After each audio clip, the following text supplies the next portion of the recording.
Oh, ito yung martilyo. Salamat o. Kabit mong maigi, ha? Ako sana ang magkakabit, eh. Kaya mahirap pala. O Aling Susi, andyan lang naman ako. Kahit naman kailan, pwede kong gawin yan eh. Teka, Aling Susi, pwede ho bang makikiabot lang ako ng pako? Oh. Ay, sandali, sandali. Parang may nababasa ako sa palad mo, ah.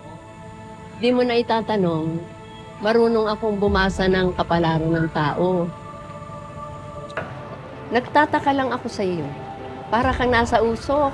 Ang dami mong hinahanap, pero ang dami mo pa rin hindi nakikita. Parang yung tatay mo. Aling Susi, wala na ho akong tatay. Matagal na hong patay. Hindi. Yung totoong tatay mo.